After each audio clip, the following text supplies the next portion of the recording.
বিশ্ব শাসন ব্যবস্থায় এক মহাপরিবর্তন আসন্ন। মানবজাতি এক অস্থির সময় অতিক্রম করছে। বিশ্বজুড়ে অন্যায়, অবিচার, দখল, হত্যা আর ষড়যন্ত্রে ভরে গেছে প্রতিটি প্রান্ত। কিন্তু মনে রাখুন, আল্লাহর পরিকল্পনাই চূড়ান্ত। ফিলিস্তিন একটি নতুন যুদ্ধক্ষেত্র। ফিলিস্তিন এখন আর শুধু একটি ভূখণ্ড নয়, এটি হয়ে উঠছে সত্য ও মিথ্যার সংঘর্ষস্থল। ধীরে ধীরে সেখানে এক ভয়াবহ যুদ্ধ ঘনীভূত হচ্ছে। বিজনীরা একত্র হবে ফিলিস্তিনে, বাতিল শক্তির ভীত কাঁপবে। এক নতুন বিশ্ব ব্যবস্থা প্রতিষ্ঠিত হবে, কিন্তু কখন এবং কিভাবে তা কেউ জানে না। তবে এটা অবশ্যই ঘটবে। আল্লাহর প্রতিশ্রুতি অটল, ও যখন আল্লাহর সাহায্য ও বিজয় আসবে। আল্লাহর ওয়াদা সত্য, তিনি কখনো তার প্রতিশ্রুতি ভঙ্গ করেন না।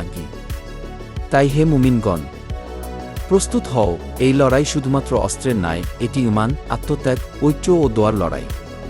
এই যুদ্ধ সত্য ও মিথ্যার চূড়ান্ত পরিণতি নির্ধারণ করবে। আর বাতিল, সে যতই প্রবল হোক না কেন, পরাজিত হবে। এটাই আল্লাহর ওয়াদা। আল্লাহর সাহায্য সৎ ও ধৈর্যশীলদের সাথেই। এখনই সময় আত্মশুদ্ধির, ঐক্যের এবং প্রস্তুতির।